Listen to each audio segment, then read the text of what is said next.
बरवी हे वेळ सापडली संधी, बरवी हे वेळ सापडली संधी, साह्य झाले बुद्धी संचितासी, येणे पंथे माझे चालली पाऊले, दर्शन झाले संतापायी, त्रासिले दारिद्र्य दोषा झाला खंड, याची काळे पिंड पुनित झाला, येणे पंथे माझे चालले पाऊले, दर्शन झाले संतापायी, तुका मने झाला अवघा व्यापार, तुका मने झाला अवघा व्यापार, अली येरधार फळाशी हे, येणे पंथे माझे चालले पाऊले, दर्शन झाले संताबाई, ब्रह्मानंदम ब्रह्मसुखदं केवलं ज्ञानमूर्ते, द्वंद्वातीतमगगन चतुर्षं तत्त्वमसादिलक्षणम्, एकं नित्यमूलमचलं सर्वाद साक्षिभूतं, भवतितं त्रिगुणरहितं सद्गुरुं तं नमामि, कर्पूरगौरं करुणावतारं संसारसारं सदावतं अमृतधारं देवं भवानी समचरण सरोजं सान्द्रणिलाम्बुदावं, जगदनीकपाणिमण्डलं मण्डनानां, तरुणतुलसीमाला कन्दर्मकञ्जनेत्रं, सदयदवलहं विठ्ठलं पांडुरंगाकारू प्रथमो नमः, पांडुरंगाकारू प्रथमो नमः,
सद्गुरु शांतं सच्चिदानंद विग्रहं पूर्ण ब्रह्म प्राणंद विश्ववल्लभं, सद्गुरु सच्चिदानंदं केवल्य कारुण्यकं ज्ञाने विद्रमन्दे धनदेव पुनः पुनः, अलंकापुरिरम्य सिंहासनं ब्रह्मोद तेजस्प्रतिप्रदेश, विजिन्द्रादिदेवैः सदा स्तूयमानं, समाधिस्थमूर्तिं भजे ज्ञानदेवं, ॐ नमो ज्ञानेश्वराय, करुणाकरा दया तुमचा अनुग्रहांजलो पावन झालो चराचरे, मस्तक माझा पायावरी राहू निरंतरी, संतांच्या परवी ही वेळ सापडली संधी, साह्य झाली बुद्धी संचितासी, हे पंथे माझे चालले पाऊले, दर्शन झाले संताबाई विठ्ठला,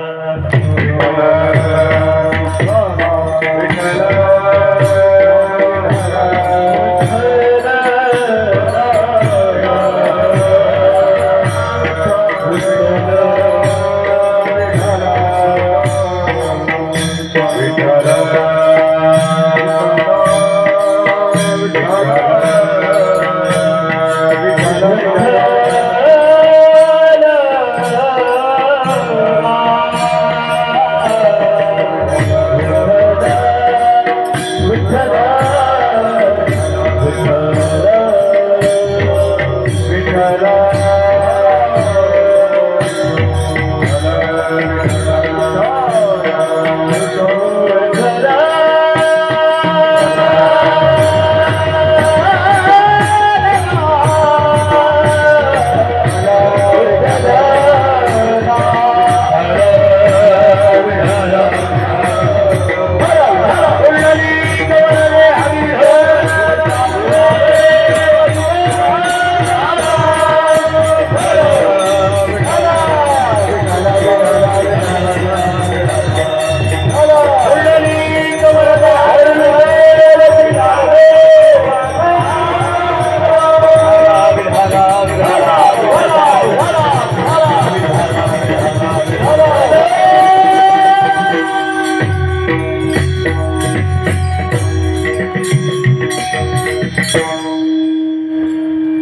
ही वेळ सापडली संधी साय्यदाने बुद्धी संचितासी बंदे माझे चालले पावले दर्शन झाले संदाबाई प्रस्तुत हरिचिंतनासाठी निवडलेला अभंग जगातील सुप्रसिद्ध साधू जगद्वंद्य जगद्गुरु जगत उद्धार श्रीमंत श्री तुकोबरायांचा बहुतेक अभंग पाठ नसलेला असा अभंग आहे.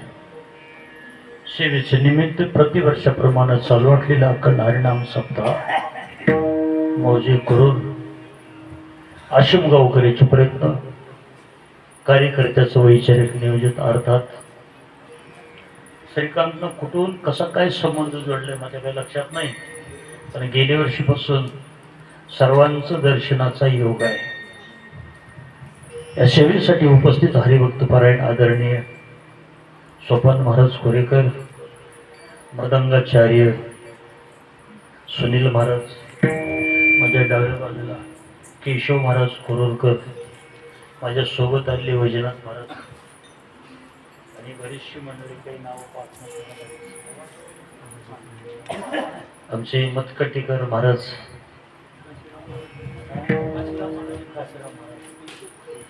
समोर वाटलेली बाजीराव पाटील, परिसरातील मंडळी, समोर वाटलेला अभ्यास मला वाटते गेली वर्षी परिचय झाला होता.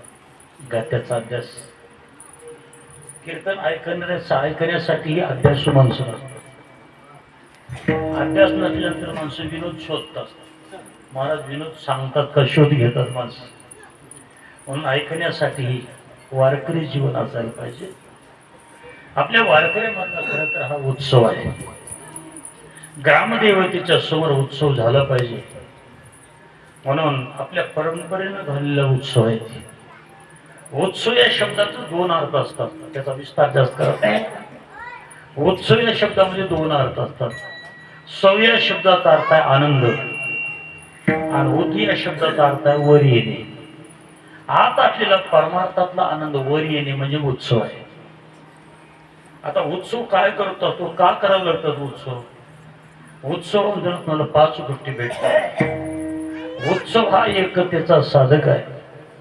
उत्सव हा उत्साहाचा प्रेरक आहे. उत्सव हा प्रेमाचा पोषक आहे. उत्सव हा भावनेचा संवर्धक आहे आणि उत्सव हा धर्माचा संरक्षक आहे. अशा 5 गोष्टी भेटतात. आज विस्तार करणार नाही बरं काही गोष्टी, कारण काय आपल्याकडे अगोदरच वेळ कमी असते. उत्सव करत असताना आपल्याकडे 8 विषयामध्ये चिंतन मांडणं गरजेचं असतं. पहिल्या दिवसाविषयी वेगळा असतो, दुसऱ्या दिवसाविषयी वेगळा असतो, तिसऱ्या दिवसाविषयी वेगळा असतो. फक्त विषय सांगून जाईल. काही माणसाकडे नोंद असेल, काही माणसाकडे नसेल, पण कोणकोणते विषय असायला पाहिजे? पहिल्या दिवशी परमात्म्याचे अधिष्ठान, दुसऱ्या दिवशी सर्वात्मक चैतन्याचे ज्ञान, तिसऱ्या दिवशी मानवतेचं भान, चौथ्या दिवशी अनन्य भक्तीचे ध्यान, 5व्या दिवशी संत काव्याचे गान, विभूती महत्वाचं आख्यान, मागणी आणि काला असायला पाहिजे. असो आपण आज 4थ्या दिवसाच्या शिवेमध्ये प्रवृत्त झालो आहोत. सर्वांच्या मदतीने आपल्याला अभंगावर चिंतन मांडण्याचा प्रयत्न करायचा आहे.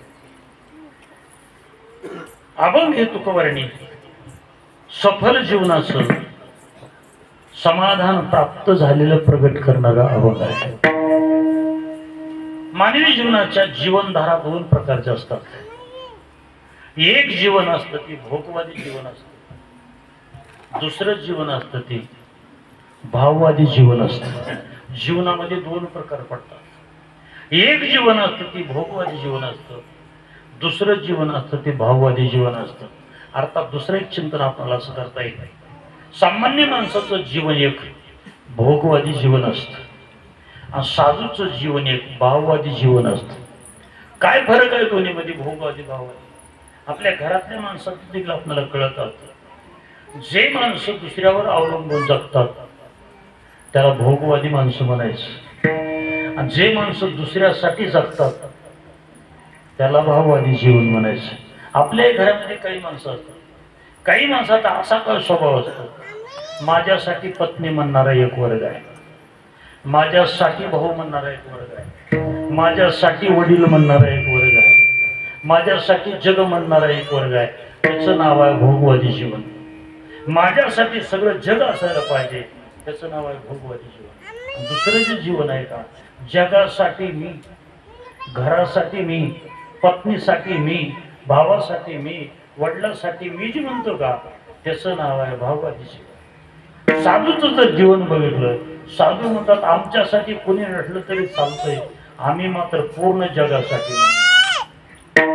जगाचा कल्याण साधार होते, देव चरिती परोपकारे, देव चरिती परोपकारे, जगाचा कल्याण साधार होते, जय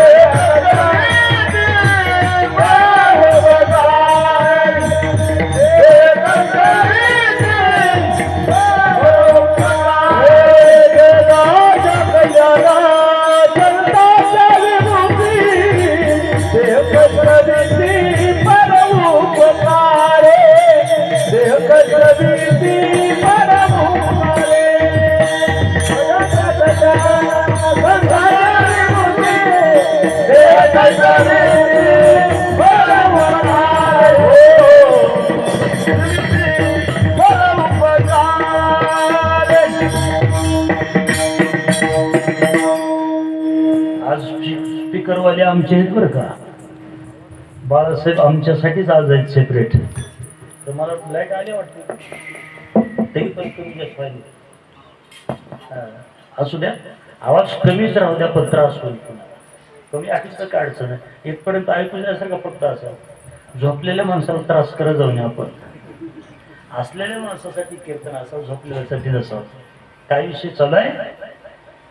तुकाराम म्हणतात साधू महात्मे जग आपल्यासाठी मानत नाहीत, साधू महात्मे म्हणतात जगासाठी मी म्हणतो. परिवारातले माणसं माझ्यासाठी नाही, मी परिवारासाठी असं म्हणणारं जर काय का, एक वर्ग असा आहे भोगवादी आणि दुसरं जीवन आहे भाववादी जीवन आहे. साधू महात्मे म्हणतात आम्ही येण्याचं कारण दुसरं कोणतं नव्हतं, आम्हा का संसारा येणे, हरिभक्ती नामस्मरणे, जडजीव उदरणे नामस्मरणे करून या. आम्ही येण्याचं कारण जर काय असेल, फक्त आम्ही जगासाठी आलो. म्हणून एक जीवन आहे भोगवादी, दुसरं जीवन आहे भाववादी. आणखी एक दुसरा फरक असा असतो, एक जीवन असतं ते संपन्न जीवन असतं आणि दुसरं जीवन असतं ते सफल जीवन असतं. आता संपन्न जीवन आणि सफल जीवनामध्ये फरक आहे. व्यवहाराच्या दृष्टीने संपन्न जीवन असेल पण परमार्थाच्या दृष्टीने सफल नसतं. एक जीवन परमार्थाच्या दृष्टीने सफल असतं पण व्यवहाराच्या दृष्टीने संपन्न नसतं. दोन्ही जर आपल्याला उदाहरण बघायचं असलं, रावणाचं जीवन संपन्न होतं का सफल होतं? संपन्न जीवन म्हणतात, तिकडे जास्त वेळ घालवायचा नाही. पण रावणाचं जीवन संपन्न होतं पण ऋषीमुनीचं जीवन सफल होतं. जीवनात फरक आहे. आपल्याला ज्ञानोबाचं चिंतन जर बघितलं, रावणाचं जीवन संपन्न असून उपयोग झाला नाही पण हनुमंतराचं जीवन सफल होतं म्हणून उपयोग झाला. ज्ञानोबा म्हणतात रानाचं पाला खायला, रावण मात्र पाला खात नव्हता. रावण सोन्याच्या नगरीत राहत होता पण हनुमंतराय मात्र झाडावर राहत होते. पण ज्ञानोबा वर्णन करतात, रावण राणीची अपाला खायरा, नेवाने करविले लंकेश्वरा. लंकेश्वरला संपवून टाकणं त्याचा कशात फरक आहे? एक जीवन संपन्न असेल पण जीवन सफल नाही, एक जीवन सफल आहे पण संपन्न नाही. आणखी एक दुसरं चिंतन आपल्याला असं करता येईल. काही जीवनामध्ये, संसारी जीवनामध्ये बरेचसे माणसं परिस्थिती चांगली असते पण मनस्थिती चांगली नसते. काही परमार्थातली माणसं परिस्थिती चांगली नसते पण मनस्थिती चांगली असते. आपली मनस्थिती चांगली असावी का परिस्थिती चांगली असावी? बाळासाहेब, काय चांगलं असावं? मनस्थिती. आणि कीर्तन झाल्यावर कीर्तन करतो कुणी म्हणतील मनस्थिती चांगली असावी, पण कीर्तन सुटल्यावर जरी विचारलं नेमकं काय असायला पाहिजे, कीर्तनकारला वाटतं परिस्थिती चांगली असावी म्हणून, सुनीलला वाटतं परिस्थिती चांगली असावी. कारण आपली जी स्थिती जी आहे का, आपली एक जीवन असतं परिस्थितीनं चांगलं असतं पण एक जीवन असतं मनस्थितीनं चांगलं. दोन्हीत फरक काय असा? राजा धृतराष्ट्राचं जीवन परिस्थिती चांगली होती पण मनस्थिती चांगली नव्हती. सगळ्याच्या समोरच आहे. धृतराष्ट्र हा भारत देशाचा, फक्त महाराष्ट्राचा नाही, कर्नाटक सहित राष्ट्रपती होते. भारत देशाचे असे खंडाचे राष्ट्रपती होते. परिस्थिती चांगली होती पण मनस्थिती चांगली नाही. इकडे तुकोबाऱ्याचं जीवन बघा. तुकोबाऱ्याच्या जीवनाची परिस्थिती चांगली नाही. आम्ही सदैव सोडके,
आम्ही सदैव सोडके, जवळी येतो चोर धाकी जाऊ पुढते भीती कुत्री घर धाकते नांदणूक आयशी.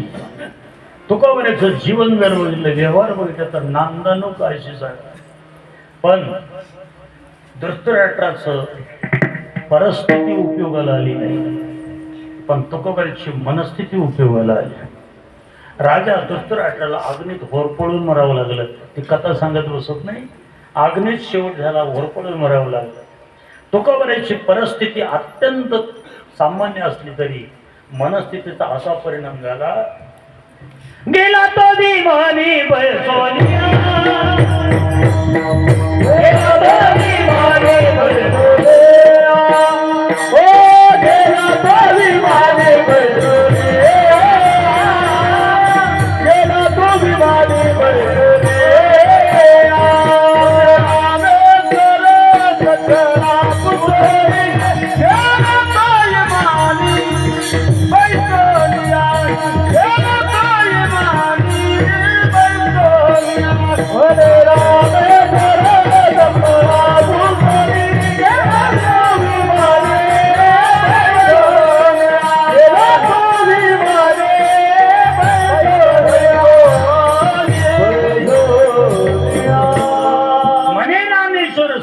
पुसोने गेला तो विमानी बैसोनिया. एक परिस्थिती चांगली आहे पण उपयोग झाला नाही. मनस्थितीचा एवढा उपयोग झाला, जया पूजले आदरे पांडुरंगे, आणि विमानश्य केले प्रियान प्रसंगी, प्रियान काळी देवे विमान पाठविले, कळीच्या काळा माझी अद्भुत वर्तले, मानव देह घेऊन निजामा गेले, निळामने सकळ संतात. याचा अर्थ असा आहे, परिस्थितीपेक्षा मनस्थिती अत्यंत महत्वाची. आणि परमार्थ करत असताना परिस्थितीसाठी करावं का मनस्थितीसाठी करावा? मला वाटतंय मी आज जास्त लांब नाही, पण 100-150 किलोमीटरहून आलो असतो. परिस्थितीसाठी आलो का मनस्थितीसाठी आलो? प्रत्येक कीर्तनकार असो, वाजवणारा असो, गाणारा असो, परिस्थितीसाठी कधीच फिरायचं नाही, मनस्थितीसाठी फिरायचं. आपली कधीतरी मनस्थिती बदलली पाहिजे. जर ह्याच्यामध्ये येऊन जर बदलत नसला तर बहुतेक येण्यामध्येच अर्थ नाही काही. परमार्थात येत असताना परिवर्तन झालं पाहिजे. काय बदललं पाहिजे? जीवनामध्ये देह बदलत नाही, ते परिवर्तन आपोआप होत असतं, देहाचं बदलावं लागत नाही. आत्मा ही बदलत असं असल्यामुळे आत्माही बदलावा लागत नाही. काय बदलावं लागतं परमार्थामध्ये? परमार्थात आल्यावर मानसिकता बदलली पाहिजे, मनस्थिती बदलणं, याच्यासाठीच परमार्थ आहे. हे बदलणं जे आहे का, हे साधूचं जीवन असतं. साधू महात्म्याची परिस्थिती सामान्य असतं, मनस्थिती एक बदलणं. जीवन जे घडलंय काय म्हणून तुकोबरांतात जीवनामध्ये फरक असा आहे, एक भाववादी जीवन आहे, दुसरं भोगवादी जीवन आहे. एक संपन्न जीवन आहे, दुसरं सफल जीवन आहे. ज्यावेळेस तुकोबराचं जीवन सफल झाल्यासारखं वाटतंय, तुकोबरांतात तुका म्हणे झाला अवघा व्यापार, आली माझा सगळा व्यापार व्यवस्थित झालाय, आलेला सगळा अनुभव मला बरा वाटतोय.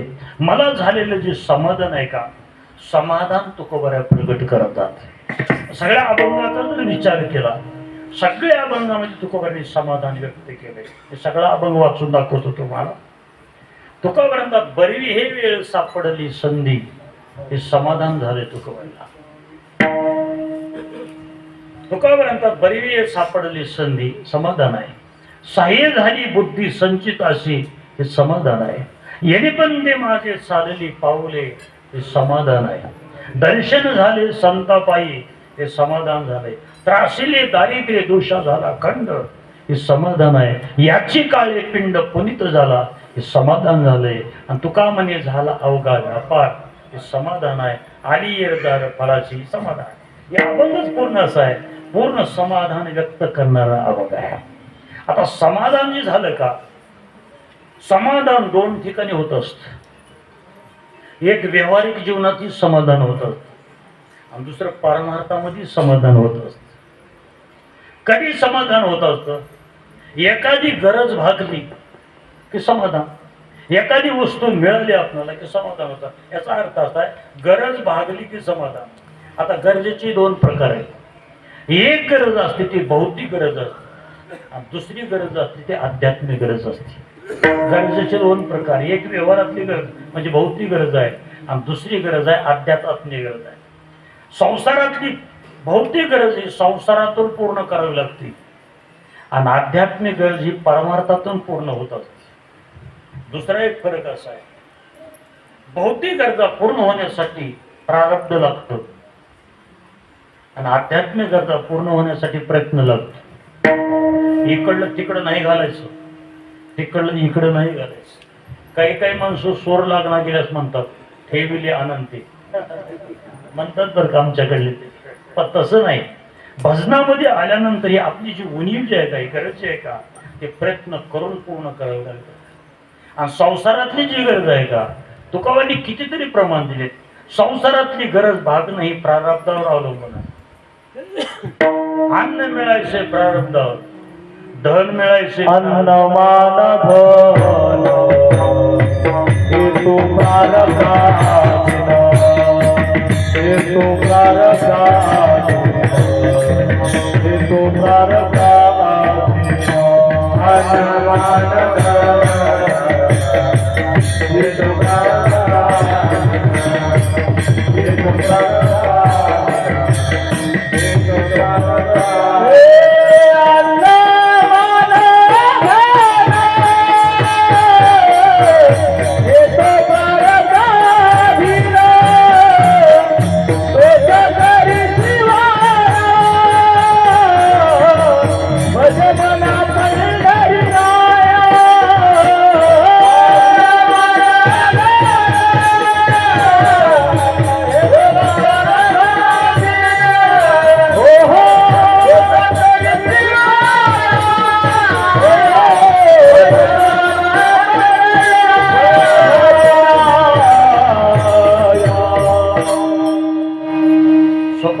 आजच आलेत का? कसं का? पहिल्या दिवसापासून यायची तुम्हाला आयडिया सांगतो. सोपान महाराजाचं काय आयडिया करायची? पहिलंच कीर्तन सोपान महाराजाचं ठेवायचं आणि इथून पुढे जाऊ द्यायचं नाही. ही आयडियाच आहे बघा. बरोबर आहे का नाही? 7 दिवस इथंच राहायला पाहिजे. कारण काय, चांगले माणसं आपल्या जवळून जायला नाही पाहिजे. चांगले माणसं आम्हाला एवढी मदत होतात आणि काही ते मला बहुतेक करून त्याची काही माणसं मला रोज भेटतात माणसं, तर काही माणसाची जवळीक वाटतात. माझा अंदाज आहे माझ्या स्वभावाला जुळत असतील म्हणून. बरं का विठाला विठाला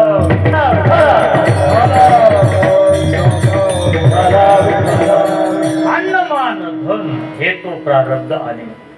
प्रारब्धची धन मान प्रारब्धची भरे पोट तुका करीना तुकापर्यंत सगळी ज्या गोष्टी घडतात का संसारातली जर गरज भाजली आपली भागली तर बहुतेक असं म्हणता येते त्याला प्रारब्ध अनुकूल म्हणता येते.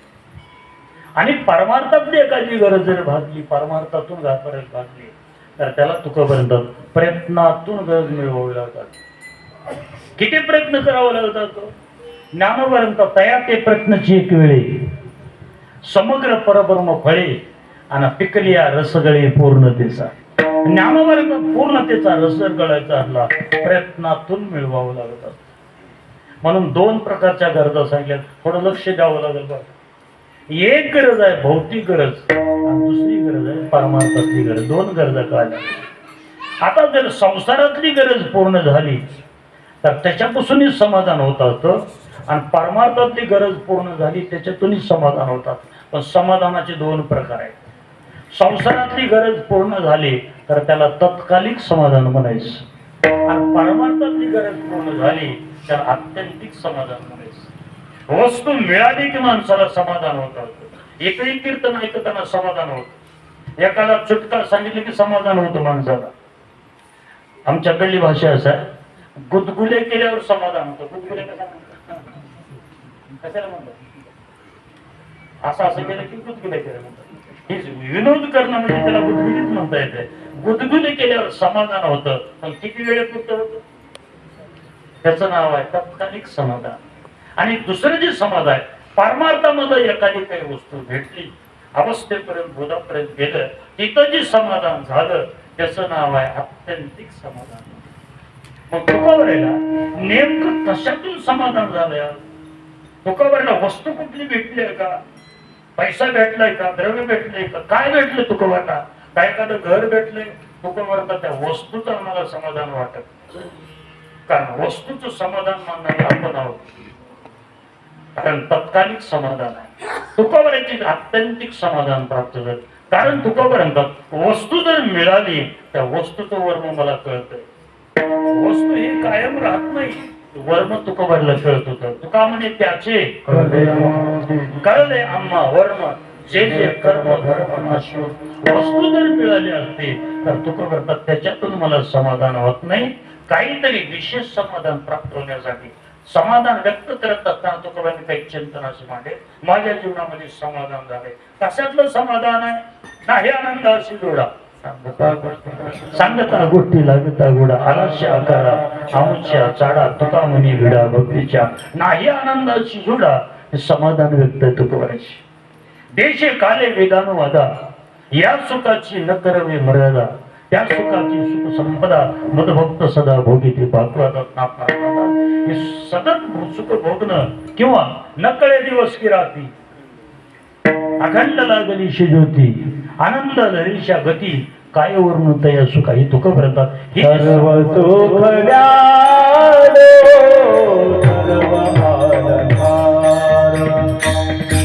सर्व सुख द्यालो सर्व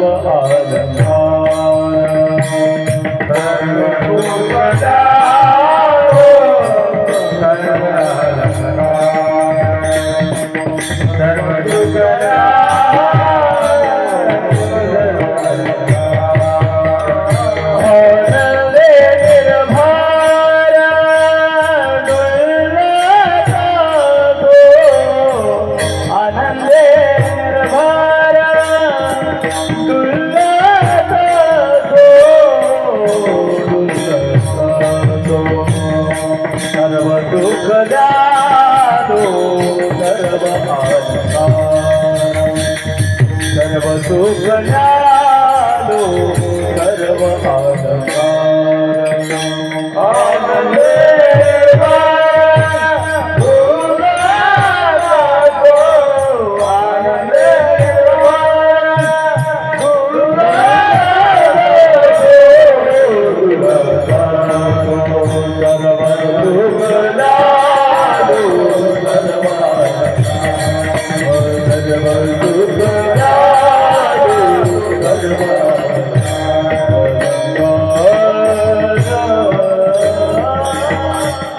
सर्व चुकल्यालो सर्व अलंकार आनंदी निर्भर रडतो. ही तुकोबारांची जी वचन आहेत का ही समाधान व्यक्त करणारी वचन आहेत. आणि काय नेमकं तुम्हाला समाधान झालंय? तुकोबारे म्हणतात बरं भेटले मलाही समाधान आहे. काय भेटलं तुम्हाला? अभंगाचं पहिलं चरण आहे. परवी वेळा सापडाली संधी, परवी वेळा सापडाली संधी, परवी वेळा सापडाली संधी,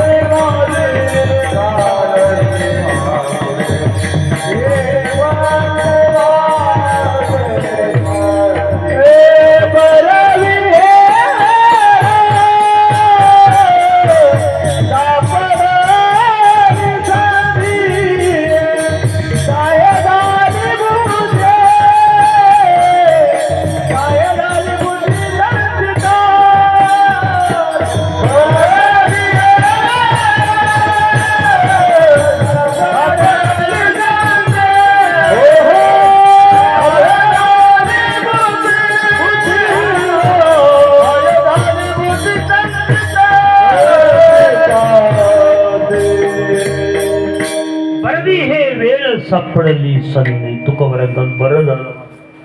आता बरं ठिकाणी बऱ्याच ठिकाणी वापरलंय की देह मिळणं तुकोबारा बरं म्हणतात.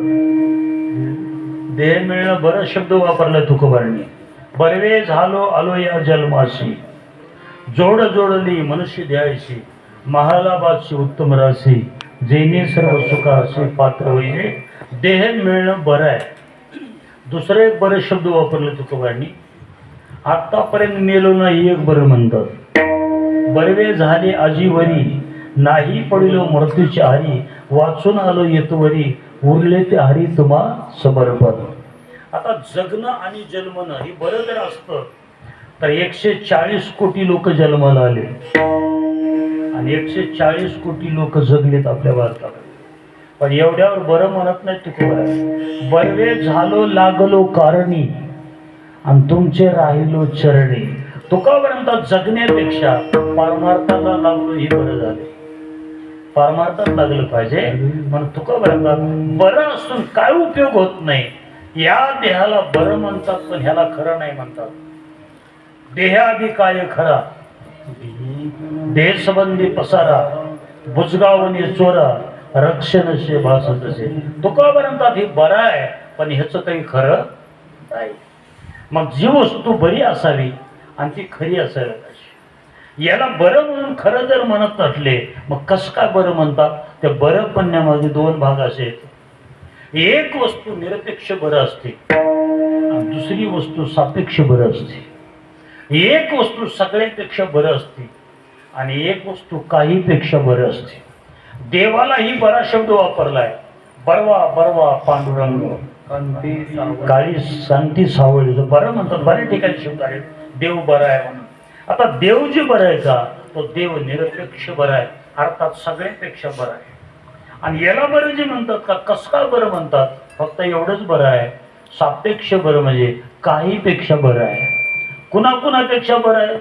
ज्याला पाप पुण्य कळत नाही त्याच्यापेक्षा बरं आहे, एवढाच बरं आहे. पशु काय पाप पुण्य उत्तम मध्यम भोग तुकोपर्यंत. पशुला पाप पुण्य कळत नाही, कमीत कमी आम्हाला कळतं म्हणून बरं आहे. आता ह्याच्यात आल्यानंतर जर कळत नसलं तर त्याला बरं म्हणता येणार नाही.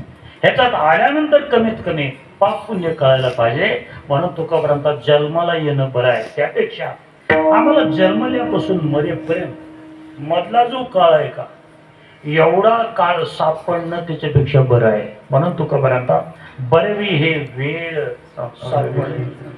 वेळ सापडली आम्हाला. आता कशासाठी वेळ सापडली तुम्हाला? संचिताला सहकार्य बुद्धीनं करायला पाहिजे. बरे झालं रे बरे झाले आले अठाया. बरे झाले आले अठाया. होते संचित ठाईचे पाया. होते संचित ठाईचे पाया.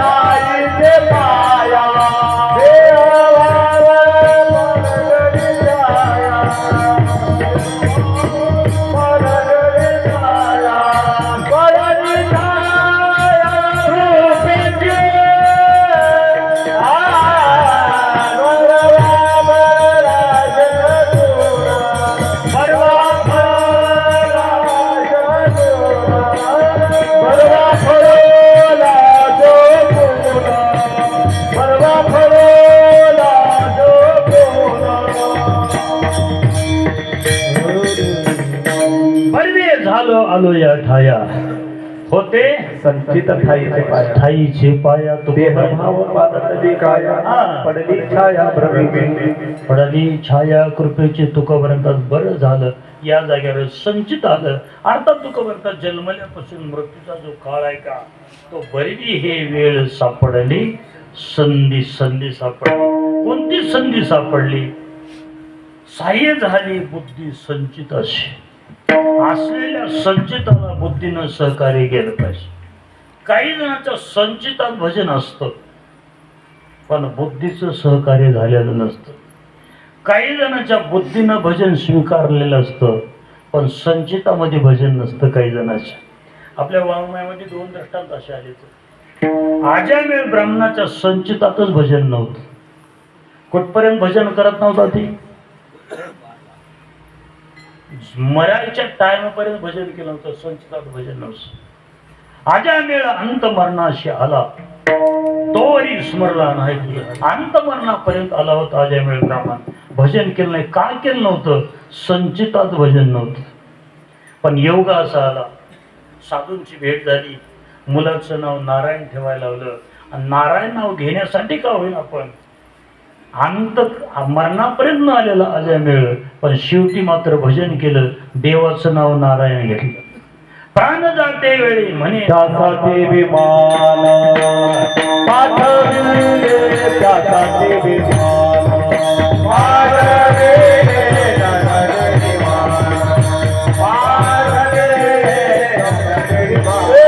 प्राण जाते त्यासाठी विमान पाठविले. त्यासाठी विमान पाठविले. प्राण जाते हरे नारायण त्यासाठी विमान त्यासाठी विमान पाठविले. प्राण जाते वेळी म्हणे नारायण त्यासाठी विमान पाठवले.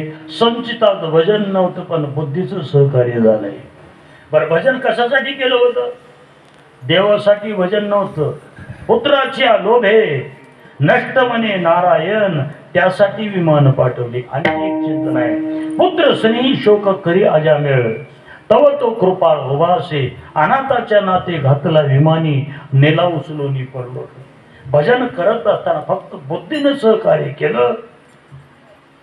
जन्मभर संचितात भजन नसताना बुद्धीनं सहकार्य केलं. काही जणांकडे काय असतं, संचितात भजन असतं पण बुद्धीनं स्वीकारलेलं नसतं. मला वाटतंय भजनी मंडळाच्या संचितात भजन असतंय, कोणत्याही गावच्या भजनी मंडळाच्या संचितात भजन असतंय, पण भजन करत नाही, ती बुद्धीचा दोष असतो. मला वाटतं कीर्तनकारांना देखील दररोज भजन केलं पाहिजे. ज्या दिवशी नियम नाही आपल्याला कीर्तनाचा, गावातल्या मंदिरात भजन केलं पाहिजे. आता तुम्ही म्हणता सांगण्यापुरतं आहे का? मी वशिकाच घेऊन आलो, एक साक्षीदार घेऊन आलो. ज्या दिवशी मला नियम नाही कीर्तनाचा, त्या दिवशी मी भजनाला जात असतो. कारण काय, आपल्या संचितामध्ये भजन आहे, संचितामध्ये भजन, आणि आपल्या बुद्धीनं सहकार्य केलं पाहिजे. एका गावामध्ये एक मोठं कुटुंब होतं. आता श्रीकांतच्या कुटुंबासारखं म्हणायचं, 5-6 लेकरं घरामध्ये होते. तिथे काही लेकर लहान नाहीत, पण लेकर 5-6 लेकर होते. आणि प्रत्येकाला काय वाटतं, कुठंतरी शाळेत लेकरं पाठवावे म्हणून. आता तुम्हाला जवळ आहे वाटली, आम्हाला लातूरला पाठवावं लागतं. लातूर अहमदप्रमाणे तिथं रूम करून लेकरं ठेवायची. लेकरं मोठी होती, 8वीचे 9वीचे 10वीचे लेकरं होते. तिथं लेकरांपाशी कुणाला ठेवावं लागतं, जे संसारात कामातून गेलेले असतात, का काहीच काम होत नाही अशी एखादी आजी तिथे लेकरापाशी ठेवावं लागतं. नियम आहे बरं का तिकडं. एक तर इकडं काम करत नाही, पुन्हा गप बसत नाही, म्हणून तिकडं ठेवावं लागतं लेकराला सांभाळायला. अशीच आजी एक कामाला तिथं ठेवली लेकराला सांभाळायला. लेकराने 5-6 महिने वेळेमध्ये यायची, शाळेतून घरी वेळेत यायची. 5 वाजता 6 वाजता शाळा सुटली की यायची. पण पुढे चलून लेकरांनी काय सुरू केलं, पिक्चर बघायचा लेकरांनी. आणि पिक्चर बघण्यासाठी 9 वाजता 10 वाजता बसायचे. आजीनं आल्याबरोबर विचारायचं, इतका कसं काय उशीर व्हायला, लेकराला विचारायचं. त्यांनी सांगायचं, आम्ही मित्राच्या घरी होमवर्क केला म्हणून आम्ही तिकडं थांबत असतो. लिहिण्याचं निमित्त करायचं, सांगायचं निमित्त, पण बघायचं पिक्चर. पण आजीला अशी सवय होती, पहाटे उठल्याबरोबर आजीनं म्हणायचं, योगिया दुर्लभ तो म्या देखील, काकडा म्हणायचा, भोपळ्या म्हणायचा. आजीला सवय होती. आणि शेवटी तिनं सांगितलं, लेकरं तुम्ही वेळेत का येत नाही, तुम्ही जर वेळेत नाही आलो तर तुम्हाला शिक्षा करायला वडिलाला सांगून म्हणायचं. लेकरांनी विचार केला, आपण असं करावं, आजी आपल्याला इथून पुढे पिक्चरला जाऊ देणार नाही, आपण आजीलाच घेऊन जाऊ पिक्चरला. आता दुसऱ्यानं म्हणलं, आजी कशी येईल पिक्चरला, कधीच बघायला नाही पिक्चर देणं. त्यानं सांगितलं, आपल्याला आयडिया करता येते, आजीला नेऊ पिक्चरला. आता कसं न्यायचं, आजीला सांगितलं, आई आजी चल पिक्चर बघायला. त्यांनी सांगितलं, आम्ही काही चित्र बघत नाही, जुने माणसं चित्र बघत, आणि चित्र बघण्याला विचित्र माणसं होतात म्हणून ते बघत नाही. आजीनं सांगितलं, मी काही पिक्चर बघायला येत नाही, मला तिकडं काही आवडत नाही. त्याने सांगितलं, आजी पिक्चर साधा नाही, राम लक्ष्मण सीता हनुमान सगळं रामायणावरच पिक्चर आहे, चला आजीला नेलं. कसं तरी जबरदस्तीनं आजीला नेलं. आजीनं पिक्चर बघितला. आणि ज्यावेळेस सकाळी आजी उठली झोपेतून, योगिया दुर्लभ येत नव्हतं आजीला. आजीला पिक्चर मधलं गाणं आठवणीवलं गाणं. कारण काय, संचितात भजन होतं पण बुद्धीनं सहकार्य केलं नाही. संचिताची भजन असायला पाहिजे आणि बुद्धीनेही सहकार्य केलं पाहिजे. तुकाबरोबर माझ्या जीवनामध्ये असं झालं, संचिताची भजन होतं, सहज वडिला होती सेवा, म्हणून पूजितो या देवा, माझ्या वडिलाची निराशे देवा. संचितातलं भजन आहे. तुका म्हणे, माझे संचिताची असे देवाजीचे पिशे सहज गुण. माझ्या संचितात भजन होतं आणि सहज देवाचं पिस लागलं की बुद्धीनं सहकार्य केलं. म्हणून तुका म्हणतात, बरवी हे वेळ सापडली संधी आणि साह्य झाली बुद्धी संचिताची. परमार्थाला बुद्धीनं सहकार्य केलं पाहिजे. समयावरी तरी बुद्धी चालावी चतुरी. वेळेपुरती करून आपण बुद्धी चालली पाहिजे. तुका म्हणतात, परमार्थासाठी बुद्धीनं अनुकूल परिस्थिती झाली, त्याचा परिणाम काय झाला? तुका म्हणतात, त्याचा परिणाम संचितात भजन बुद्धीनं सहकार्य केलं आणि असे योग्य मार्गानं माझे प्रवास चालू झाला. अभंगाचं दुसरं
विठ्ठल विठ्ठल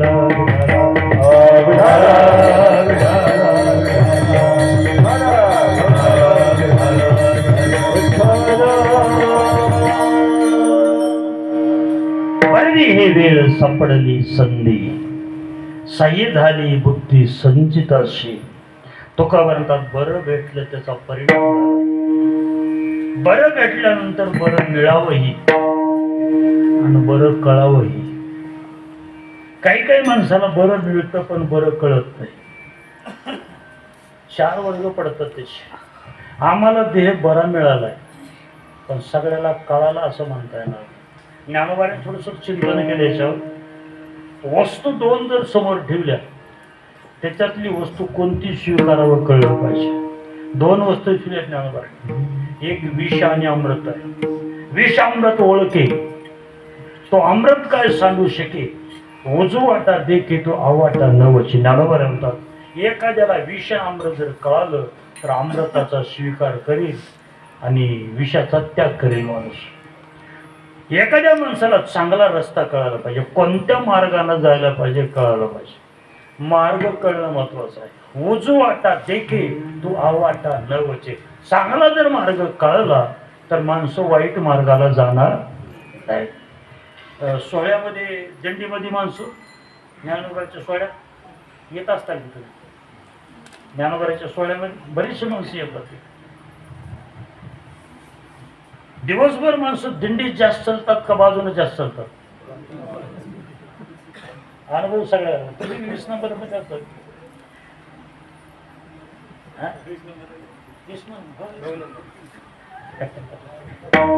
दिंडीमध्ये मला रोजचा अनुभव आहे बरं का. त्यावेळेस मी दरवर्षी जात असतो.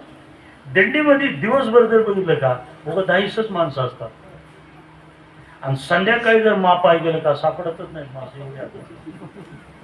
मला ह्याच्यातून एकच घ्यायचंय. बाकीची माणसं एसटीने येतात का चलतच येतात? चलतच येतात. फक्त दिंडीत चलत नाहीत. ज्ञानोबाची नजर त्या दिंडीवर आहे. मी सांगतो तुम्हाला. ज्ञानोबा म्हणतात तुम्ही दिंडीत चाललं तरी पाय दुखतात तुमची आणि बाजूनं चाललं तरी तुमचे पाय चालतात दुखतात. पण कुठं चाललं पाहिजे कळायला पाहिजे. आगा उजवाटा चालावे तरी पायाची शिनवावे आणि आडरानाने धावावे तरी तिची. तुम्ही दिंडीत चाललो तरी पाय दुखतात आणि बाजूने चालले तरी पाय दुखतात. पण आम्हाला कळायला पाहिजे दिंडीत चालावं का बाजूने चालावं. जशी वस्तू कळाली पाहिजे तसा मार्गही कळायला पाहिजे, कोणत्या मार्गाने जायला. तिसरं चिंतन असं आहे. आणि सोबत घेताना कोणती वस्तू घेतली पाहिजे हेही कळायला पाहिजे माणसाला. आता एक पोरं लांबून लांबून येतात, सगळं काही दशमी असतात का तुमच्या? नाही तर तुम्हाला एक आयतं भेटतं इथं म्हणून आभार झाला. पण पूर्वीचे माणसं आपल्या बॅगमध्ये प्रत्येकाच्या पिशवीमध्ये दशमी असायची, शिदुरी असायची. ज्ञानोबा प्रत्येक माणसाने शिदुरी घ्यायला पाहिजे. पण काही माणसं शिदुरीच्या ऐवजी दगड घेऊन फिरतात. दगड आगा शिळा का शिदुरिया दाटणी एकची धनंजया पण वाहता विषावया मिळी जेथे घेते. किंवा गाठी बांधली खापरी येत आतवा पैलकरी नसरुनी जैशी मारी उपाशीला. आपल्या पदरामध्ये खापर कुठे जर घेतली, खापर जर घेतलं संपणार नाही, पण तुम्हाला उपाशी मारायची राहणार नाही. म्हणून वस्तू कळावी आम्हाला. एक तरी काय सोबत घ्यावं कळायला पाहिजे, आम्हाला रस्ता कळायला पाहिजे. आणखी एक गोष्ट व्यवहारातली सांगतो बरं का. आता कुणाला भाषा कळत असेल कळत नसेल, ज्ञानोबाची भाषा आहे. ज्ञानोबांचा घरी असते आपल्या ती धर्मपत्नी असते आणि बाहेरची असते ती धांगडी असते. ज्ञानोबाची भाषा आहे. ज्ञानोबा म्हणतात त्याच्यापैकी दोन्हीलाही भाकरी तेवढ्याच लागतात खायला. भाकरी फरक नाही. हिला जर 3 लागत असल्या 2 लागत तिलाही 2च लागतात. ज्ञानोबा म्हणतात धर्मपत्नी आणि धांगडी पोषिता एकची आडी का परवडी आणावी अंगा. ज्ञानोबा म्हणतात आमची धर्मपत्नी आहे तिलाही तेवढंच लागतं, बाहेरचीला तेवढंच लागतं. मग कोणती पोसावी ही कळायला पाहिजे, आपल्या हिताची गोष्ट कळायला पाहिजे. म्हणून तुकोपर्यंत आम्हाला बरं जर मिळालं असलं बऱ्यातून आम्हाला बरं कळायला पाहिजे. मला योग्य रस्ता कळला, बरं भेटलं आणि योग्य रस्ता भेटला. कोणता रस्ता भेटला तुम्हाला? तुकोपर्यंत येणे पंथे माझे सांगली पाऊल या मार्गाने. आता सगळेच माणसं या मार्गाने येतात का?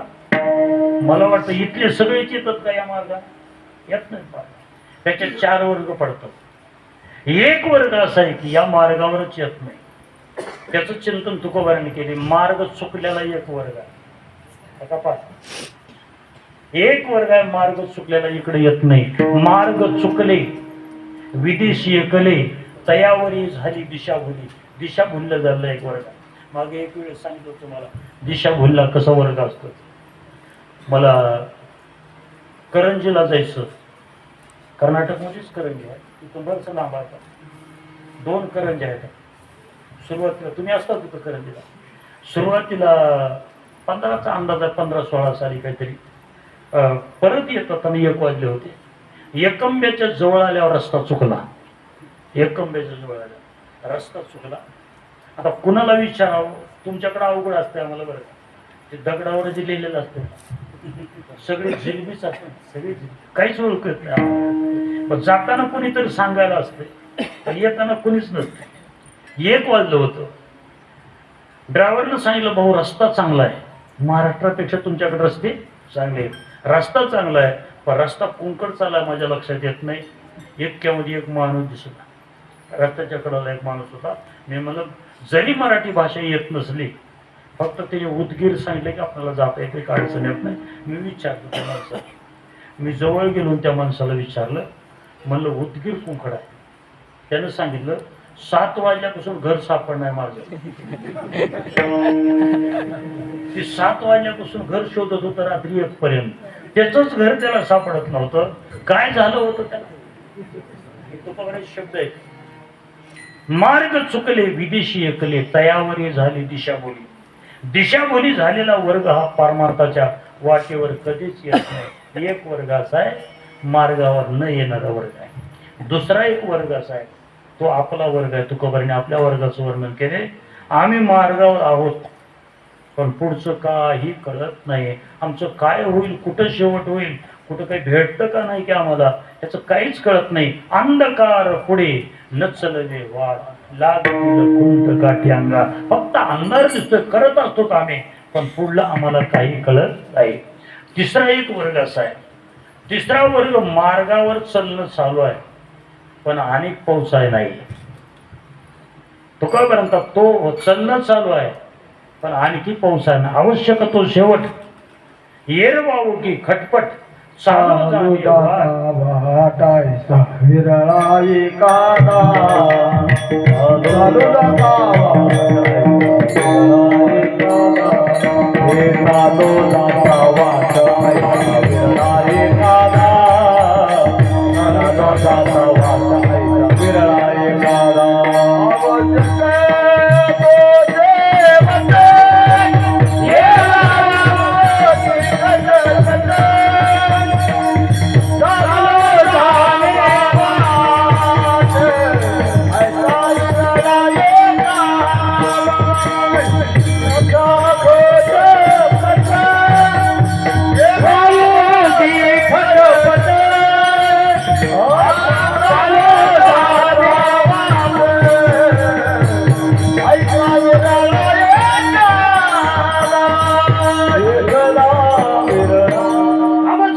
शेवट येरवाओगी खटपटा चालो जाणे वाट ऐसा वेळाय.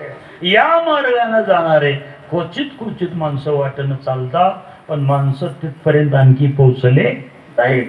पण एक वर्ग असा आहे या मार्गाने जाऊन परिपूर्णतेला पोहोचलाय तो साधू महात्म्याचा वर्ग आहे. विरळा पावे अवघड गोवे शेवटीचे विरळायसा कोणी आणि तुका त्याशी लोटांगणी. ज्ञानोबा म्हणतात गावातले सगळे माणसं मिलिटरीत जात नाहीत. इथले काय असतील मिलिटरी मध्ये किती येतं हो 4-5-6 समजा का सगळं गावात येतात. ज्ञानोबा ज्ञानेश्वरी चिंतन करतात. भाडली या त्रिभुवना माझी एक एक अर्जुना निवडून एकीचे शेना लक्षवरी मग याही पाठी लोह असा ते गाठी आणि विजयश्रीच्या पाठी एकची वैशे. सगळे जरी मिलिटरी मॅन नेले तर सगळे विजयी होत नाहीत. काही भीतीनं पळून येतात, काही लंगडे होतात आणि काही मरून जातात पण एखादाच विजयी होत असतो. पण पारमार्थात आल्यानंतर सगळे तिथपर्यंत जात नाहीत. आता आंब्याला कैरी लागल्या पिकलीत. आता आंबे जेवढा तोर लागला तेवढे पिकले काही पिकले सगळे नाही. जेवढा तोर लागला तेवढे आंबे लागत नाहीत. जेवढे आंबे लागले तेवढे पिकत नाहीत. काही मधीच नासून जातात. हे तुकोबा परमात्मा तसंच घडत असतं. मोहरायशे फळे नाही आले काही गळती पक्वदशी येती थोडी नाश आडीवेच. काही नासून जातात. मग परमार्थामध्ये सगळे माणसं मार्गावर लागत नाहीत आणि मार्ग क्रम करून पूर्ण होत नाहीत. पण तुकोबाला समाधान असं झालंय मी मात्र याच मार्गाने निघालो. कोणत्या मार्गाने निघालो येणे पण ते माझे पावलं मात्र याच मार्गाने चाललो. या मार्गाने जाणं हे समाधान व्यक्त करण्यासारखं समाधान होत. आता ही मुलगा फक्त गण लावून आपल्यापाशी उभा टाकलाय एवढ्यावरच सगळ्याला समाधान होतंय. या मार्गावर ह्याचे पावलं चाललेत. याला लवकर कळालंय. आपला थोडं उशिरा कळाला असेल. याला लवकर कळालंय मार्गावर. कारण काय येणे पण ते माझे मार्गी बहुता मार्गी बहुता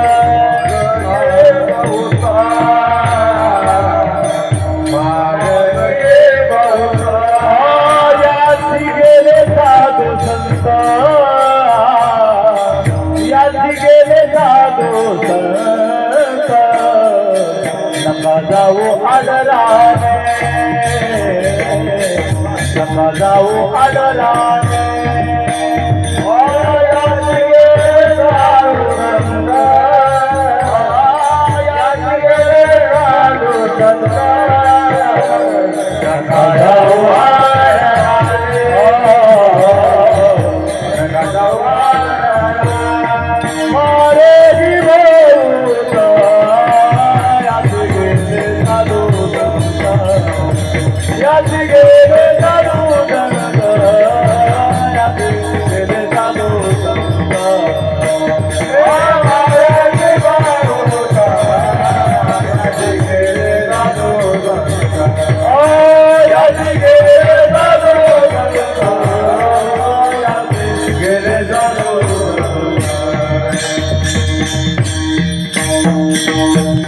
मला हीच विचारायचं तुम्हाला, तुकोबाराला विचारायचं होतं, हाच मार्ग तुम्ही का स्वीकारला, याच पंथानं तुम्ही कसं काय चाललो? तर तुकोबाराची ही उत्तर तुम्ही अगोदर दिलंय, याच मार्गाने चाललो का, मार्गी बहुत याची गेली साधू संत, म्हणून चाललो या वाटेला. दुसरं कारण सांगितलं, येण्याचे पंथे चालू जाता, न पडे गुंता कोटे गाई, म्हणून या मार्गाने चाललो. तिसरं कारण सांगितलं, भक्तिपंथ भाऊ सोपा, म्हणून या मार्गाने चाललो. आणि विचारलं, हाच मार्ग का तुम्ही स्वीकारला? तर सांगितलं, देव जाणण्यासाठी हा मार्ग महत्वाचा आहे. मनवाच्या तिचं तुझे हे स्वरूप, मनवनी माप भक्ती केली, भक्तीची मापे मोजितो आनंद, इतरांनी तत्वता न मोजवे. भागवतामध्ये एक चिंतन आलं, मला वाटतं सोपान महाराज भागवत सांगतात, 12व्या स्कंदामध्ये चिंतन आलंय. 12व्या स्कंदामध्ये असंच भक्तिपंथ पाहिजे म्हणून, न साध्यंती माम योगो, न सख्य धर्म उद्धवा, न स्वाध्याये, न तपो, न त्यागो, मया भक्तिर्मय पूजिता. म्हणून भक्ती केलेली. आणि तो म्हणतात, या मार्गाने निघालो. बरं, या मार्गाने कोण कोण गेले? आता प्रमाण आपण बघितले, बरेच जण गेले म्हणून, पण कोण कोण गेले? नाही, असे नाव सांगितले तर वेद मार्गे नाही, मार्ग सापडला निगुती, ध्रुव प्रल्हाद परीक्षिती, आम्ही तयाचे संगती, भक्ती भावी अनुसरणे. बरीचशी मंडळी या मार्गाने गेले. या मार्गाने माझे पाऊल चालले. कोणता मार्ग आहे? येणे पण ते माझे चालले पाऊले. आणि पावलानं गेल्यानंतर तिथं असं काही घडलं, तुकोबारात न घडणारी घटना घडली. कोणती? दर्शन झाले संत पायी. संताचं दर्शन कदापि होत नाही, संत भेटत नाहीत, संत कळत नाहीत. तर तुम्हाला सगळ्यालाच प्रमाण पाठायचं, पाहुणा घालवेल पालान, पायी चालवेल गगन, भूत भविष्य कळवेल वर्तमान, परी त्या साधूचे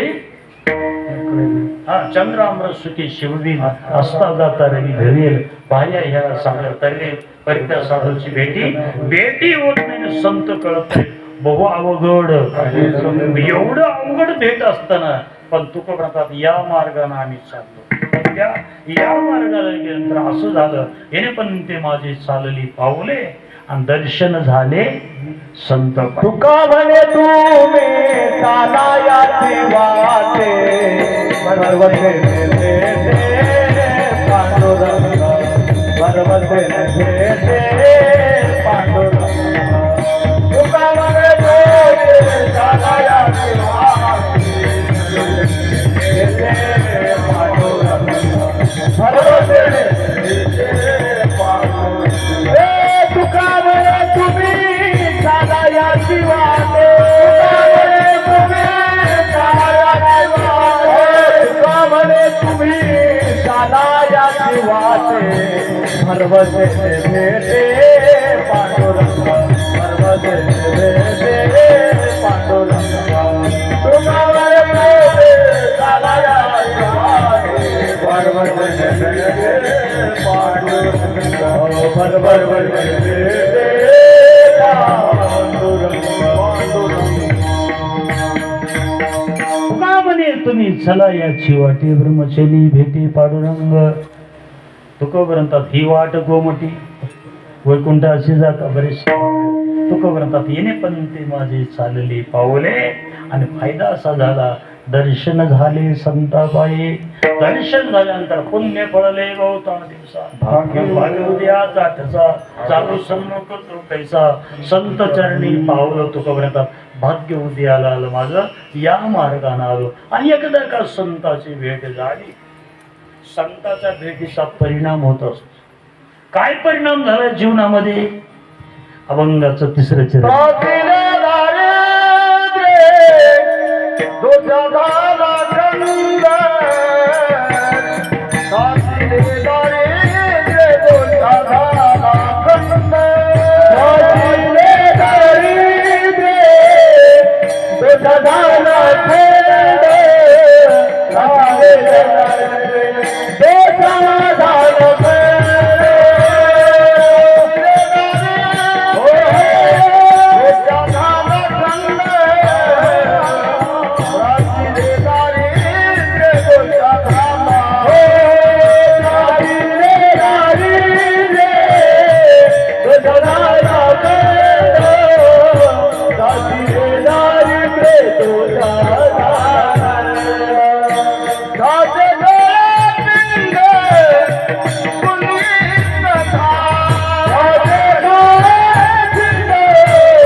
तुकार घुमाई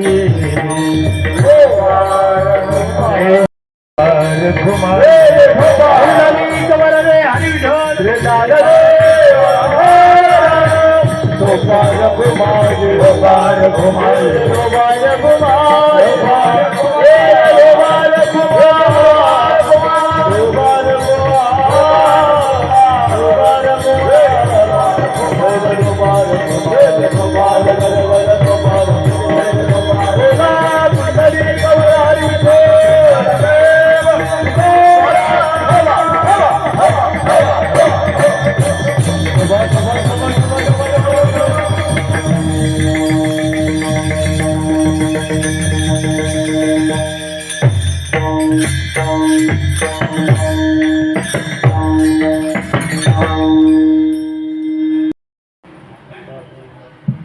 सह्य झाली बुद्धी संचिताची हिरपंते माझे चालले पावले दर्शन झाले संतापायी परिणाम त्रासिले दारिद्र्य दोषा झाला खंड तुझ्यापर्यंत संत दर्शनाचा असा फायदा होत असतो जीवनामध्ये दारिद्र्य राहत नाही दोष जातात आणि त्याच वेळेमध्ये पिंड पुनीत होता तो 3 फायदे सांगितले त्रासिले दारिद्र्य राहत नाही संत भेटल्यानंतर झाली पापा तापा तुटी पाप ताप दैन जाय उठा उठी झाल्या भेटी हरे हरदाता आता संताची भेट झाल्यानंतर दैन्य राहत कळण्यासाठी थोडा अलीकडे सांगतो कळण्यासाठी आम्हाला आणखी संताची भेट झाली नाही फक्त संताच्या अभंगाची भेट झाली आहे मग सुनीलला झाली असेल सोपान महाराजाला झाली असेल संताच्या अभंगाची भेट झाली आहे दारिद्र्य राहिलंय का तसं पण दारिद्र्य नाही राहिलं आपल्याला दररोज संध्याकाळी 12 वाजता आमची लक्ष्मी येतात दररोज 12 वाजता आणि जर दररोज 12 वाजता लक्ष्मी येत असल्यावर दारिद्र्य कुठं जातं आपल्याला आणखी संताची भेट झाली नाही आम्ही 2-4 अभंग पाठ केलेत फक्त 2-4 एवढ्यावरच असं चाललंय आमचं आम्ही ऊसाची वाट बघत नाही खळ्याची वाट बघत नाही कशाचीच वाट बघत नाही हे कशावर चाललंय आपलं फक्त संताच्या अभंगच भेटलेत आम्हाला तर त्रासिले दारिद्र्य आणि दोषा झाला खंड तुका ग्रंथात दोषा झाला खंड 2 प्रकारचे दोष असतात संप्रदायामध्ये लोकांकडे 2 दोष असतात त्यातल्या त्यात कीर्तनकाराकडे 2 दोष असतात आता तुकोबांच्या भाषेत सांगतो का कोणकोणते दोष असतात इथं गावात आल्याबरोबर आम्हाला जर वाटलं आमचा आदर झाला पाहिजे सन्मान झाला पाहिजे असं जर कधी वाटलं की पहिला दोष आहे प्रमाण सांगतो तुम्हाला तुकोबांचं इथं आल्याबरोबर आमचा आदर व्हायला पाहिजे सत्कार व्हायला पाहिजे असं जर वाटलं का की कीर्तनकारला दोष लागत असतो दोष याची नावे देहाचा आदर विटाळले अंतर आंबावे तुकोबांचं प्रमाण आहे पहिला दोष आहे की आपला आदर व्हावा वाटणं ही पहिला दोष आहे दुसरा दोष कोणता आहे दुसऱ्या दोषाचं नाव आहे महादोष म्हणून कोणता दोष आहे असलेली भावना जर कमी झाली त्याला महादोष म्हणता येईल नको होऊ देवी देहा भावना याची नावे जाणा महादोष एक साधा दोष आणि दुसरा महादोष आमचे कुठेतरी कीर्ती व्हावी आम्हाला कुठं सन्मान व्हावा हे पहिला दोष आहे आणि दुसरा दोष आहे असलेली भावना कमी झाली की त्याचं नाव आहे महादोष तुका ग्रंथात दारिद्र्य संपून गेलं दोष जीवनातले निघून गेले हे समाधान आहे तुकोबांना आणि तुका ग्रंथात याची काळे पिंड पुनीत झाला त्याच वेळेला संताचं दर्शन झाल्याबरोबर माझा देह पवित्र झाला पुनीत झाला काही जणांचा देह पुनीत झालेला असतो काही जणांचा देह पवित्र झालेला नसतो आपला देह आणखी पवित्र म्हणता येणार नाही साधू महात्म्याचं जीवन पवित्र आहे मागच्या काळामध्ये गोष्ट आहे कानोपाटक नावाचे भक्त होते कानोपाटकानं ज्या वस्तूला हात लावलं त्या वस्तूचं सोनं व्हायचं हात लावलं की सोनं व्हायचं पण त्या गावातल्या राजाला कळालं कानोपाटकापाशी परीस आहे म्हणून कळालं परीस नव्हता पण त्या राजाला कळालं की परीस आहे म्हणून आता गरीबाकडे मोठी लोक काही ठेवत नाही पूर्वीचे बरं का आता राहिलं नाही तसं पूर्वीचे लोक तशी करायची राजाला कळावर राजा आला राजानं सांगितलं कानूपाटकाला की परीस दे तुझ्याकडला. त्यानं सांगितलं साहेब माझ्याकडे परीस नाही, काही नाही. आता तुझं सोनं होतंय म्हणे ते परिसापासून. त्यानं सांगितलं परिसापासून सोनं होत नाही, माझ्या देहाचा स्पर्श झाल्यानंतर सोनं होते. त्याने तीक्ष्ण हत्यार लावलं. असं करून हत्यार लावलं, त्या हत्यार सोन्याचं झालं. काय झालं होतं, देहाचं त्यानं पुनीत झाला होता. म्हणून त्रासिले दारिद्र्य दोषा झाला खंड आणि याची काळे त्याच वेळेला माझा देह पुनीत झाला होता. म्हणून तुकोबंतात येणे पण ते माझे चालली पाऊले आणि दर्शन झाले संतबाई. याच मार्गाने मी गेल्यानंतर मला सगळ्या गोष्टी घडून आल्या. मला असं वाटतंय की मला चांगलं भेटलं, बुद्धीनं सहकार्य केलं, मार्ग व्यवस्थित माझा निघाला, संतांची भेट झाली, त्राशिली दारिद्र्य दोषा झाला खंड. या सगळ्या गोष्टीचा जर विचार केला तुकोबंतात जीवनाचं सगळं सफल झालो. माझी येरदार फळाशी आली. अभंगाचं अवघा व्यापार सुखमने झाला अवघा व्यापार सुखमने झाला अवघा व्यापार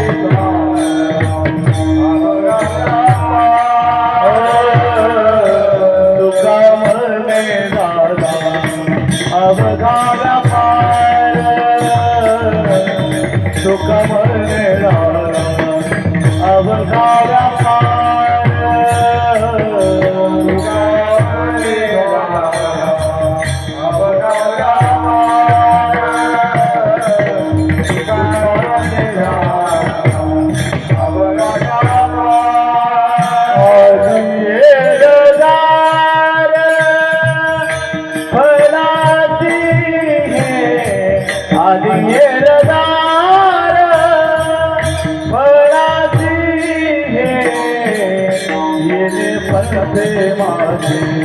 चांदनी पागोरे येरे बंदे मारे चांदनी पागोरे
Ah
तुका म्हणे झाला अवघा व्यापार आली येरधार फळाशी.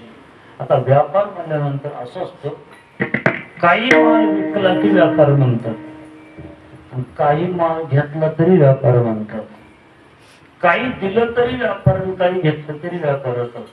कधी कधी व्यापार असा करावा लागतो, चांगलंच द्यायचं आणि चांगलंच घ्यायचं असा व्यापार करावा लागतो. पैसे द्यायचं आणि सोनं घ्यायचं, हे चांगलंच द्यायचं आणि चांगलं घ्यायचं. कधी कधी व्यापार असा असतो, साधंच द्यायचं आणि साधंच घ्यायचं असतं. काय असतं ती केसावर कुठे पिना तुमच्याकडे येतात का? येतात की केसावर? देताना केस द्यायचे, घेताना फुगी घ्यायचे, साधंच द्यायचं आणि साधंच घ्यायचं. तुका म्हणतात माझा व्यापार तसा झाला नाही, देताना चांगलंच दिलंय आणि घेताना चांगलंच घेतलंय असा व्यापार केलाय. देताना काय दिलंय, बरवी हे वेळ सापडत मला मिळालेलं आयुष्य खर्च केलं आणि त्याच्या मोबदल्यामध्ये सगळ्या गोष्टी मिळवल्या, हे माझ्या जीवनामध्ये समाधान आहे. व्यापार 3 प्रकारचा असतो. एक व्यापार दुष्फळ असतो, दुसरा व्यापार निष्फळ असतो, आणि तिसरा व्यापार सफल असतो. दुष्फळ व्यापार कशाला म्हणायचं? 100ची 60च करणं ह्याला दुष्फळ म्हणायचं. निष्फळ कशाला म्हणायचं? 100चे 100च करायचे काहीच फायदा नाही. आणि तिसरा व्यापार आहे सफळ मध्ये 100चे 1000 करायचे, त्याला सफल व्यापार म्हणायचं. व्यापाराचे 3 प्रकार आहेत. आपल्या जीवनामध्ये ही नेमकं कशाचे प्रकार आहे? त्याच्यामध्ये माणसाचा जन्म भेटलाय, बरा भेटलाय, बऱ्यातून जर आम्ही चांगलंच मिळवलं, देव जर मिळवला तर प्रकारच्या गती असतात. काही माणसं इथं आल्यानंतर अधोगतीला जातात, काही माणसं इथं आल्यानंतर सद्गतीला जातात, आणि काही माणसं इथं आल्यानंतर पूर्ण गतीला जातात. तुकोबांनी सद्गतीचं वर्णन केलंय, खंडितेन करा माणसाचं पुन्हा गाढवण पुत्र होणं ही अधोगती आहे. एक वर्ग असा की सद्गतीला जातो, म्हणजे पुण्य संपादन करून स्वर्गाला जातो, आणि तिसरा वर्ग आहे परिपूर्णतेकडचे जात असतो का, त्याचं नाव आहे पूर्णगती. तुकोबाईला पूर्णगती प्राप्त झाली. तुकोबाईचा तुका म्हणे झाला अवघा व्यापार आली येरधार फळाशी. कस का आली फळाशी? येणे पण ते माझे चालली पाऊले दर्शन झाले संतापाई. आपण तुकोबांनी स्वीकारलेला मार्ग, योग्य मार्ग तुकोबांनी स्वीकारला, त्याच मार्गाने आपण निघालं पाहिजे. त्याच्यासाठी आम्हाला मार्ग कळायला पाहिजे. आम्हाला चांगलं मिळालं तर त्याच्याकडून चांगलं काहीतरी मिळवता आलं पाहिजे. म्हणून तुका ग्रंथात येणे पण ते माझे चालली पावले आणि दर्शन झाले संतापाई. हे तुकोबाईला प्राप्त झालेले समाधान आहे, आणि समाधान तुकोबाईंनी प्रगट जगासाठी केले. आम्हालाही त्या गोष्टी मिळाल्या पाहिजे. म्हणून अभंगावर चिंतन करत असताना अपशब्द दिले असतील माझ्या वाणीचा दोष आहे. सेवा मात्र भगवंताला, हनुमंताला, पांडुरंगाला समर्पित करून बरीचशी भजनी मंडळ, गुणवान भजनी मंडळ, ऐकणारी भजनी मंडळ, गुणवान भजनी मंडळ झाल्यास, गाणारे झाल्यावर कीर्तनकारला ताण पडत नाही. आता माझ्यासाठी तर काय झालं, दुपारी एक कीर्तन, संध्याकाळी कीर्तनाला ताण पडत असतो. आज मात्र मला बरं वाटलं बरं, फक्त प्रमाण काढलं तरी सगळं वागलंय. कधी कधी अशी वेळ येते की आमच्यावर सगळं आपल्यालाच करावं लागतं. म्हणून सोपान महाराज आहेत, आमच्या बरोबर आलेले वैजनाथ आहेत, केशव महाराज, सगळ्याचे सहकार्य, सुनील महाराज, आणि विशेष सहकार्य कुणाचं आहे? आपल्या बाळासाहेबच सहकार्य आहे. इकडल्या भागात आल्यानंतर एके दिवसात बाळाचं सिस्टम नव्हतं तरी हजर झाली होती. महाराज मी लावतो आता म्हणून. असो, सर्वांच्या सहभागातून चालू असलेले चिंतन आहे. योग्य असेल ते चिंतन ज्ञानोबरेचं आणि तुकवरेच. ज्ञानेश्वर ज्ञानेश्वर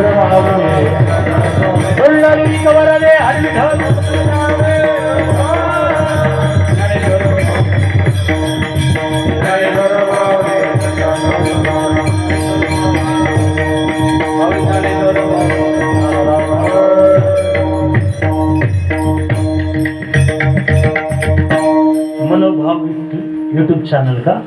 बहुतेक आपली भेट झाली आहे. कुठे झाली आहे? प्रदीप पवार. हा, प्रदीप पवार. प्रदीप पवार आहे, वडील आहे. हा हा हा, कुठे भेट झाली ती आपली? माऊली मंदिरवरून. हा हा हा, तेवढं आमच्या लक्षात राहत नाही. त्याला कारण आहे बरं का, वयाचा दोष आहे. सगळ्या लक्षात राहत नाही. लक्षात न राहणं तिकडं आपलं जास्त लक्ष नसते. ज्या गोष्टीवर लक्ष राहते लक्षात राहतात. असो, बोला. कोण म्हणणार आहे? तुकाराम तुकाराम तुकाराम तुकाराम तुकाराम तुकाराम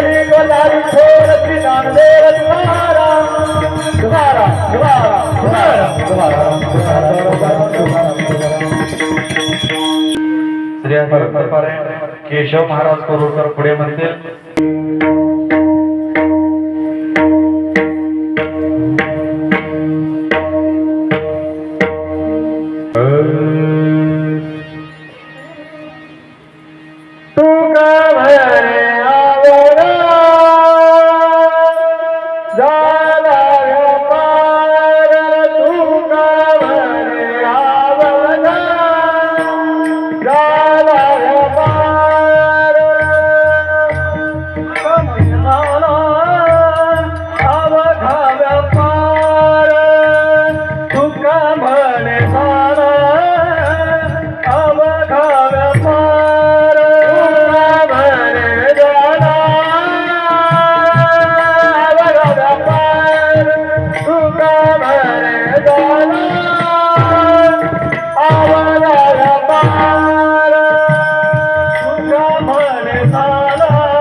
पंते माझे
चालले राहू दे.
विठ्ठल जय जय विठ्ठल, विठ्ठल जय जय विठ्ठल, विठ्ठल जय जय विठ्ठल, श्री चांददेव महाराज, विठ्ठल जय जय विठ्ठल, जय विठ्ठल जय जय विठ्ठल, बोला पुंडलिक हरी विठ्ठल, श्री चांददेव महाराज, विठ्ठल जय जय विठ्ठल, विठ्ठल जय जय विठ्ठल, विठ्ठल जय जय विठ्ठल.